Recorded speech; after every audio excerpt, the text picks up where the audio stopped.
Started, Dr. Bertelson. I'll do the introductions. Is that okay? Sure. Okay. So thank you everybody for joining us. The series was created to support clinicians with continuing education, telementoring, and collaboration opportunities to increase quality of care and support for persons living with dementia and their caregivers in rural communities. Today's presentation, Dementia 101, Mapping the Cognitive Landscape, is brought to you by Dr. John Bertelson, MD, Fellow of the American Academy of Neurology, Fellow of the American Society of Neuroimaging, Associate Professor of Neurology at Texas Tech University Health Sciences Center, and Assistant Professor of Neurology and Psychiatry at UT Austin DelMed. Before we dive in, we want to take a moment and recognize the organizations that have made this program possible. This program is supported by DSHS and is operated through the F. Murray Hall Institute for Rural and Community Health at the University of Texas Tech Health Sciences Center, in partnership with the Garrison Institute on Aging. Project ECHO is built on the principles of moving people, not knowledge. Instead of requiring providers to travel long distance for specialized education, ECHO brings experts and learners together using a hub and spoke model that encourages continuous learning, community building, and shared problem solving. Before we begin, we'd like to take a moment to welcome everybody with a quick roll call. So please take a moment to type your name and organization into the chat. Thank you for all joining us today. You all bring an incredible range of experience, and we're grateful to have each of you here with us today. Please make sure to complete the pre-series survey available in the chat. Following today's session, you should be prompted to complete a post-session survey. Your feedback is greatly appreciated and helps us improve our program. CME credit is also available for today's session. So I did provide that handout in the chat, so please follow all the directions that are provided. And please make sure to mute your microphone. There will be an opportunity at the end of the presentation for questions. And you can unmute yourself at that time and ask questions. With that, let's go ahead and begin. I'll go ahead and hand it over to you, Dr. Bertelson. Thanks, Rachel. I appreciate it. And if you all can't hear me, please tell Rachel, and then I'll try to fix that. So I do have some disclosures. I speak for Eli Lilly and Eisai. They are the manufacturers of some of the newest anti-monoclonal or anti-amyloid drugs that are available, and I've been involved in clinical trials for a number of years in my primary office in Austin. Next slide.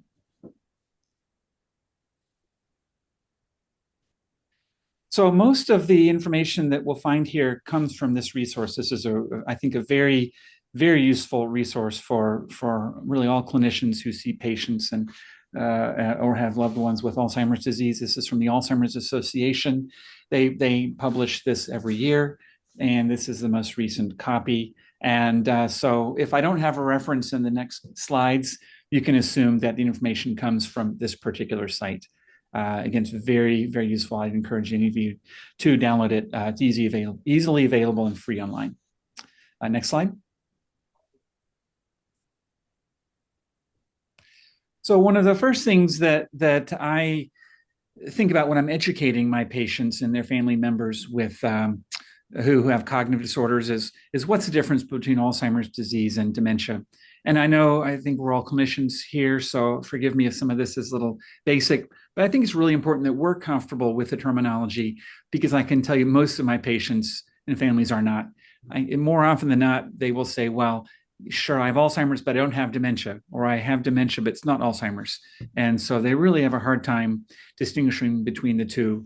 So next slide. So dementia, we'll start with that, as you know, is a syndrome. Dementia is not a disease.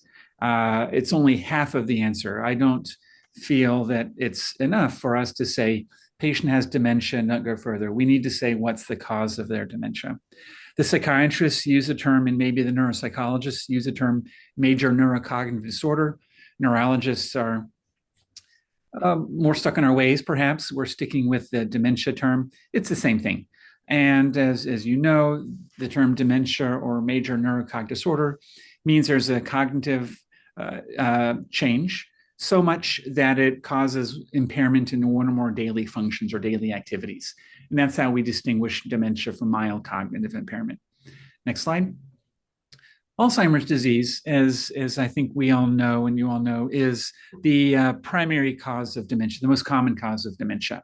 And Alzheimer's is the specific pathological condition manifest by usually memory loss, but in the brain, either with autopsy or with some of the newer imaging techniques. We see evidence of abnormal beta amyloid and abnormal tau, hyperphosphorylated tau.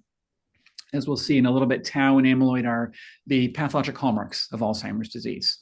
And so when I visit with my patients, I say they have dementia caused by Alzheimer's or mild cognitive impairment caused by Alzheimer's. We really need to include the stage and the disease when we're giving the patient and the family the full diagnostic picture. Next slide. So as I was alluding to a minute ago, there's a lot of not great knowledge out there, especially among the lay people. This is from a survey that data was collected a couple of years ago. And this speaks to what was the level of knowledge the surveyed people felt they had about Alzheimer's or MCI, FTD, Lewy body disease, or vascular dementia. And as you can see on the far left, about half, a little more than half the people, about 70%, 80% felt they had some or better knowledge about Alzheimer's disease. But when you move to the right, the knowledge base drops significantly to the point where 80% of people didn't really have much knowledge or information about Lewy body disease, vascular dementia, FTD, which are actually not that uncommon. Robin Williams had Lewy body disease. Bruce Willis, I believe, has FTD. So these are things that are out there. And despite the fact they're in the press, people don't know that much about it. Can you hit the next slide, please? And this is especially relevant for MCI or mild cognitive impairment. As we will learn later in the series, MCI is really a key stage that we should try to identify patients because some of the newer treatments are most appropriate and the safest for people in the MCI stage.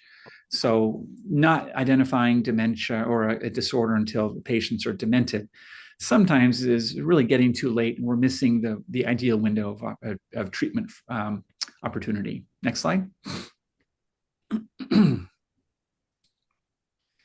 This is a busy slide. It's actually an old slide. This was published over 20 years ago, but I think it's nice in that the principles are still true.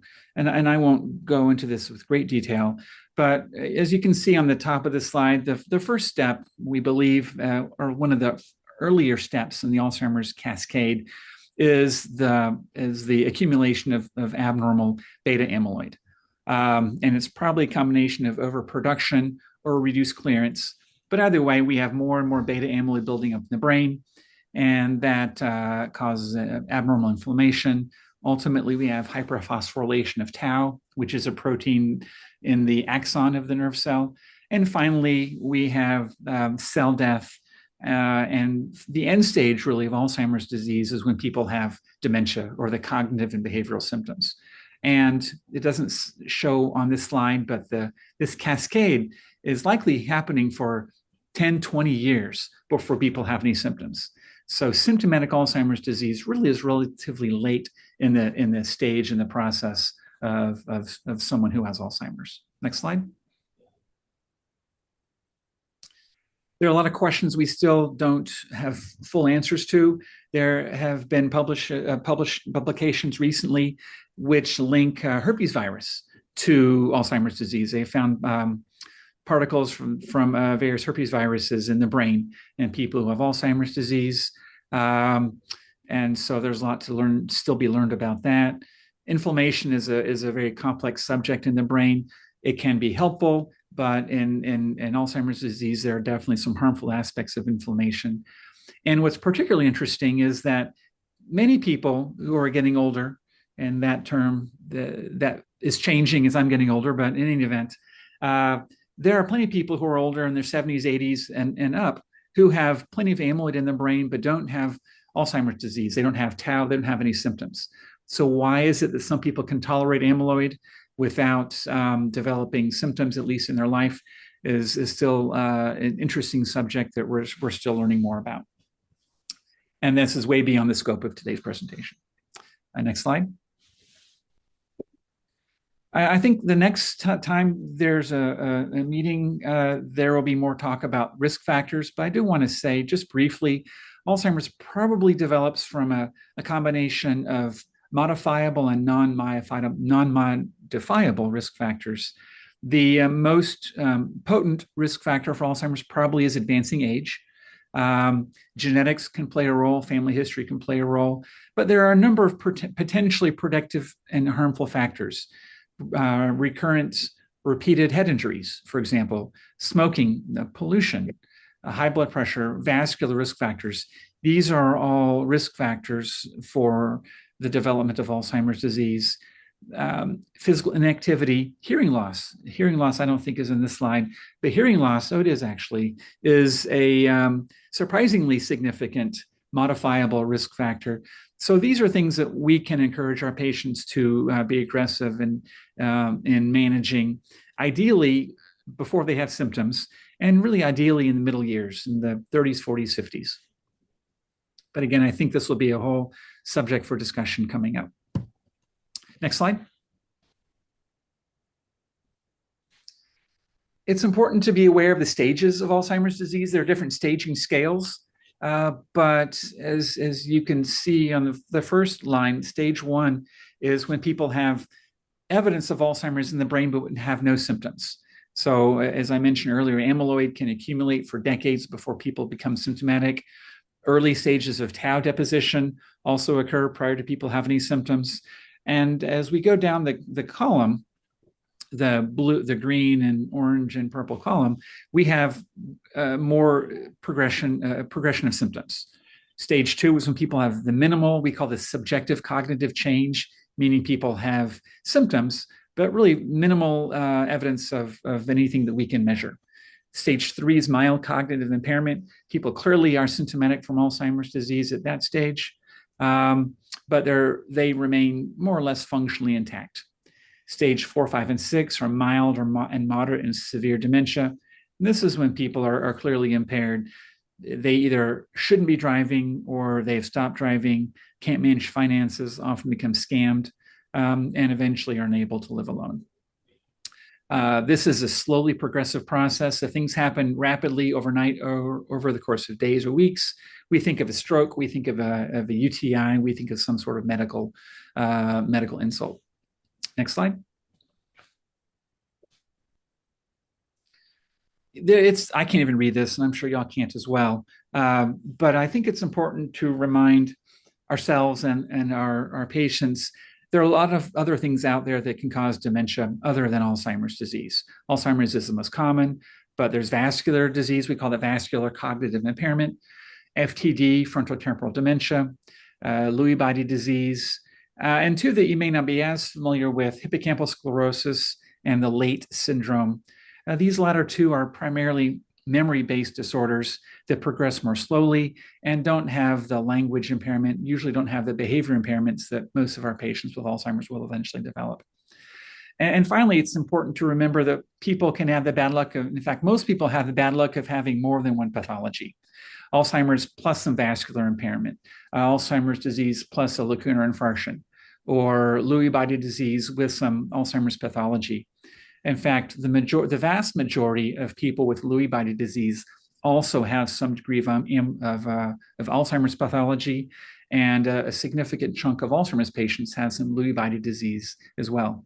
So important to remember that there's often a mixture of pathologies. And this is often why it's particularly difficult when people are in the later stages of disease to say, well, what is it? Is this Alzheimer's or Lewy body disease or what? Because the symptoms kind of merge together, smush together, and it's not nearly as clean in the later stages of these dementing disorders.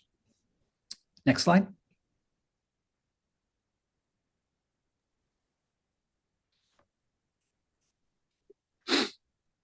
One moment. It's kind of taking a little bit. There we go.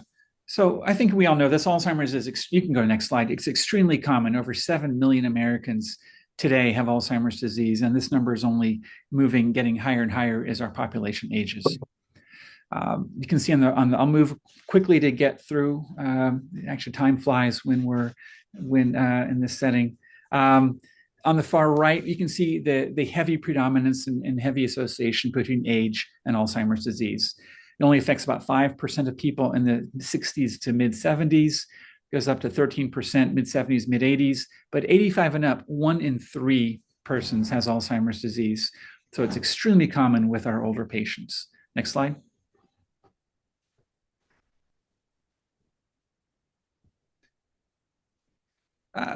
Texas has the misfortune of being the state in the United States with the third greatest number of Alzheimer's patients. We have coming up on 500,000 people in Texas with Alzheimer's disease, affecting 65 through the end of life. Almost 12% of people in the Medicare years basically has Alzheimer's disease. And as you can see on the far right side, there are some regions that have a particularly high prevalence. And this is probably in large part due to uncontrolled vascular risk factors. El Paso, for example, is, I don't want to say hotbed for Alzheimer's disease, but a significantly higher number of people in El Paso have Alzheimer's compared to other regions. And so it's important, I think, just to remember how common this is. Perfect. No, you're reading my mind. We can go to the next slide. As I said earlier, Alzheimer's prevalence is only going to go up as our population ages. We're 7+ million now, and by 2060, there will be estimated almost 14 million people with Alzheimer's disease. So imagine the burden this disease is putting on society today, and double that in the next 30, 40 years. Next slide. It's expensive. Just briefly, the total direct costs due to Alzheimer's disease in this country is $384 billion. You can hit next slide. That's on the far right. But we often forget the indirect costs, the costs that are harder to measure. This is lost income to caregivers, the uncompensated time that caregivers are spending caring for their family members or loved ones.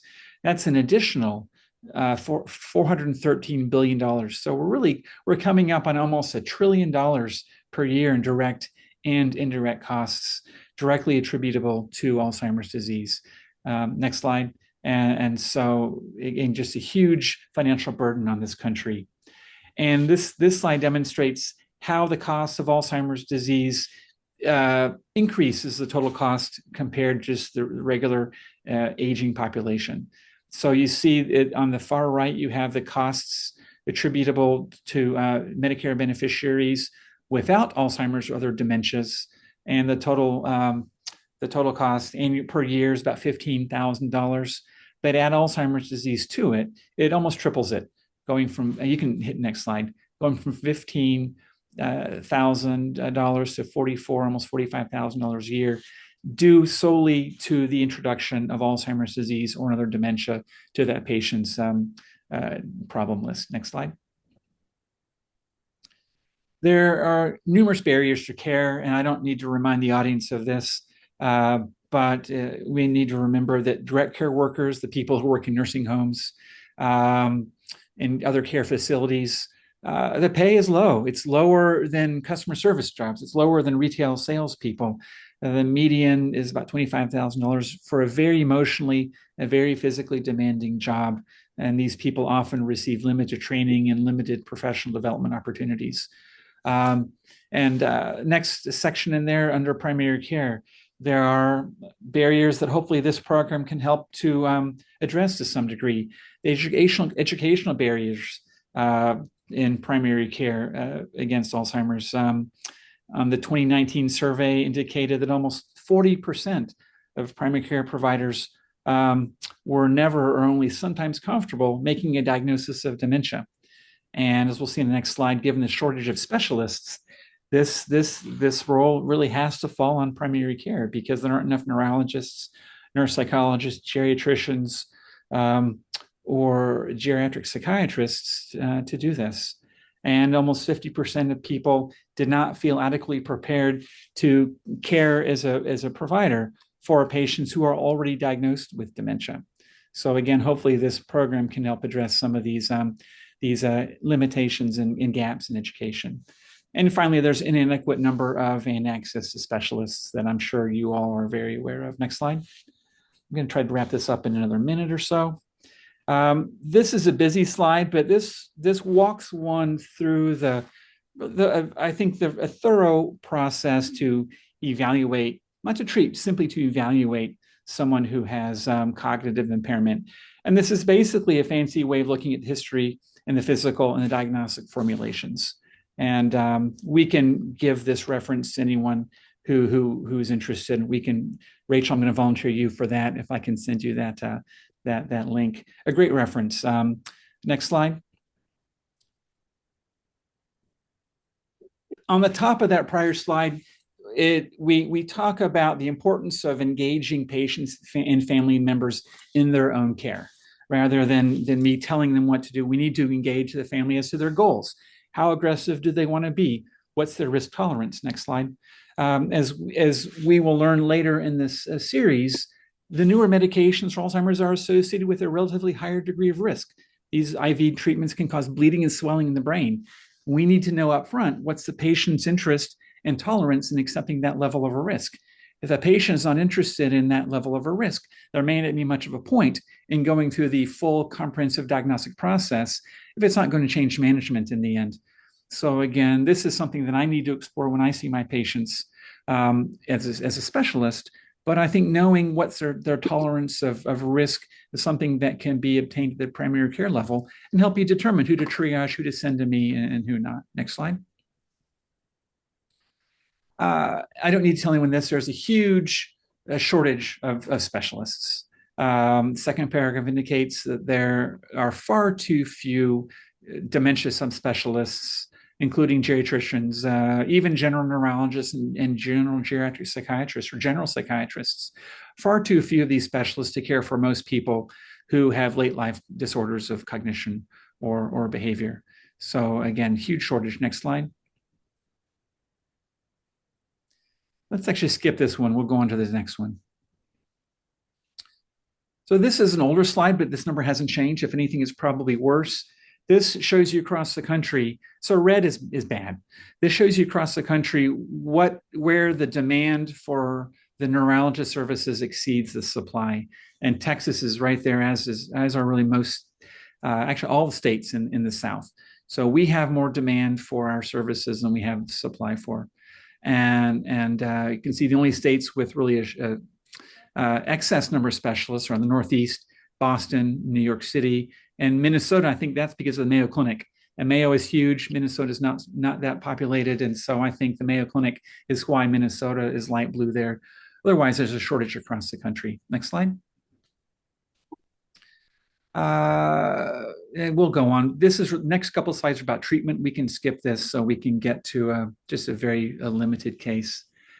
These are the drugs that are FDA approved to treat Alzheimer's disease. The ones on the top, the orange lines, those have been around forever. We've got donepezil, rivastigmine, which is now in a patch, galantamine, memantine. These have been around for a long, long time. These are helpful for symptoms. They don't do much for the underlying disease. We've got something else with sleep. In 2023, an antipsychotic came out. And then the purple lines, the lecanemab and donanemab, those are the infusion treatments I mentioned earlier that I think if I am invited to come back in a month or so, I'll be speaking a little on treatments, which will include those two drugs. Those are the ones that have the risk of bleeding and swelling. And they are most appropriate for patients who have mild cognitive impairment. So it really is important to identify these people at the early stage so we can offer them the best course of treatment. Next slide. What do we have there? Yeah, so things are changing rapidly.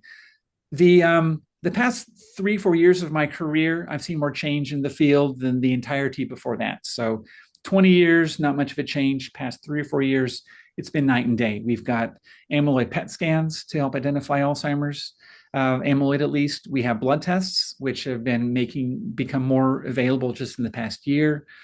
Unfortunately, as these resources are developing, as these diagnostics are being approved, it's just adding to the burden of the neurologists because we've got more people being identified early, which is great, but it stresses the shortage even further. Again, we'll talk more about some of this in a month or so. Next slide. So in summary, we all know, you've known before, but just to reiterate, Alzheimer's is extremely common, primarily in patients and persons over the age of 65. Patients with Alzheimer's do have, by definition, amyloid and tau, and also degeneration in the brain. We see that with atrophy. There are numerous barriers to care for these people.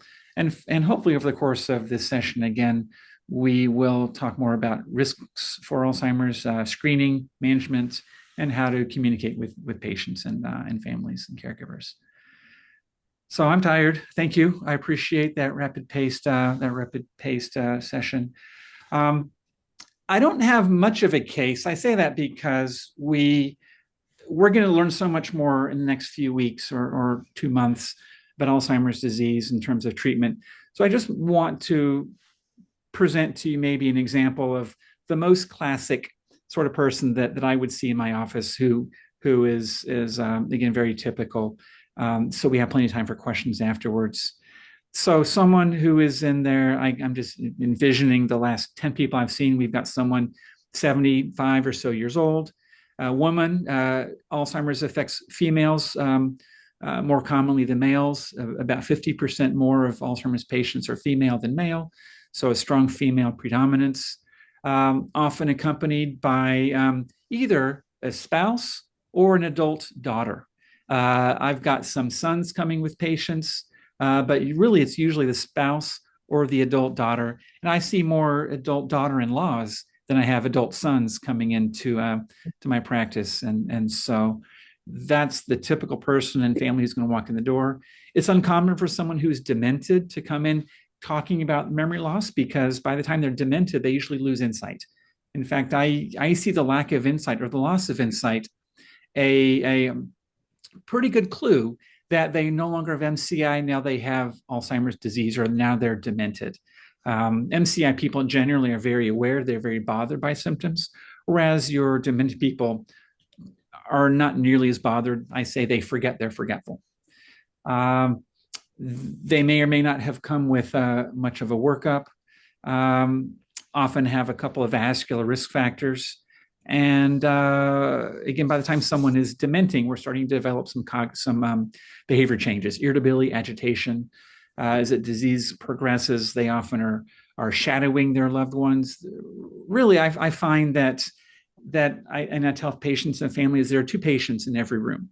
You've got every exam room. You've got the patient with the disease, and you've got the caregiver who is caring for the patient with disease. And I suspect the next month or so, we'll be talking also about caregiver stress and caregiver support, because caregivers, in some respects, are more bothered, are more harmed by the disease until the end of life than the patients themselves. Demented people, again, they often don't think there's a problem, but the caregivers are losing sleep, losing work, losing money. Their lives are consumed by caring for someone with Alzheimer's. And so really need to remember supporting those folks just as much as treating the patients.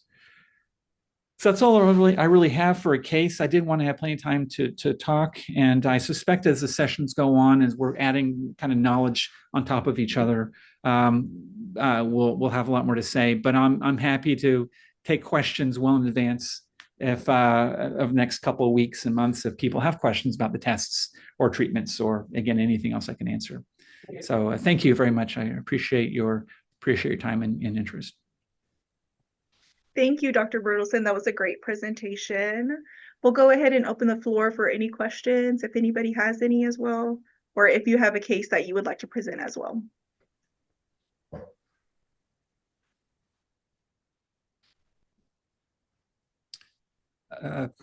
Brian Weiss? Yeah, thank you so much. Appreciate it. Quick question. You mentioned the blood tests are now being used as diagnostic tests. And specifically, your slide said that they should be used in symptomatic patients. but I know some primary care doctors who are using them more as a general screen. Could you Mhm. speak to maybe the sensitivity if they're used in asymptomatic patients as to the positive predictive value? And is that a risky procedure to be doing just general screening in patients who are not necessarily symptomatic? Great question, and I'm going to apologize for getting in a bit of a soapbox right here and answering that. So thank you for asking that very good question. So the first thing I would say is that the guidelines that are available to tell us what we should and shouldn't do are extremely lacking. So this is really the Wild West in terms of what should we do. The only guideline that I'm aware of was published less than a year ago, and it is specifically for specialty clinics and neurologists and dementia clinics and whatnot. And in that article, it mentioned that, and it was only appropriate or only advised to consider using in people who have symptoms. And so the only guidelines that we have are symptomatic patients in memory centers, and we can use the tests, at least it's advised we can use the tests, blood tests, either for screening or for diagnostic purposes. And there are combinations of blood tests that can give you 90% sensitivity and to 90% specificity. And the few tests that are at that high of a level are considered appropriate to be used for diagnostic purposes. So you mentioned primary care, and I see referrals coming my way for in people who have blood tests that have been performed. And I think there is a lot of risk. One risk is how do we interpret a positive blood test in someone who has no symptoms? And how positive is positive? Is someone who is 50 who has a minimally positive blood test who has no symptoms at all, or maybe the symptoms clearly are due to having depression? How do you interpret that? I have no idea, and I think there's risk for making people afraid of something that may not ever happen because we're ordering tests without the best guidance. So I would be very cautious about ordering blood tests for a screening purpose for people who have no symptoms or who have symptoms that you're pretty sure are caused by something else. And finally, remembering how long it takes to get in to see the specialist, how long it takes to get in to see the neurologist. I feel horrible for the patient who gets a blood test done if the ordering physician isn't sure what to make of it. They'll say, "Hey, okay, this is positive. Go see the neurologist." And I know we all try to get patients in as soon as we can, but that way, patients waiting 6 months, 12 months to get in, I think we have a real risk of causing a lot of distress in that individual. So I kind of prefer that the blood tests get done by me or the neurologists, so that at the very least patients don't have to wait a long time to get those get interpretation of the results. Again, unless the ordering physician is comfortable interpreting what those results mean. The caveat I would say, and this may be more information than you wanted, we do have clinical trials going on around, at least in Austin and in Dallas, Houston, and San Antonio, and we are using the blood test as a screening tool for patients in trials. And so, especially if there's a trial for a drug for asymptomatic patients, we're enrolling people who are asymptomatic but do have a positive blood test. They may be very appropriate for a clinical trial. But even there, I would suggest that the trial site could order the blood test so they could provide some counseling. So and I'm sure there are niche reasons and for using the blood tests appropriately in other settings. But again, I think there's a lot of risk and a lot of unknown and really very little guidance nationally as to what we should do outside of the specialty clinic. Great. Thank you very much. Thank you.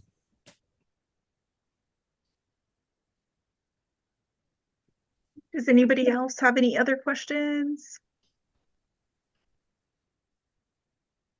So I hope I didn't scare people away by the last answer. That may have been more than you were looking for. Okay, I'm not seeing anything in the chat as well. So Thank you, Dr. Bertelson, for joining us today. That was a very insightful presentation. So, and just some reminders, I will share the presentation in the Echo platform. So for future sessions, they will be available there as well. And then as a reminder, of course, what Dr. Bertelson touched on is that our Echo series was created to increase education and provider knowledge. So your surveys are very important to us, and just making the program, growing it and any improvements. So please provide your feedback in the surveys. And again, I'll leave the CME. I have the CME. I provided the CME paperwork in the chat, but let me share it as well. There is a QR code that you can look at, but I think that's it.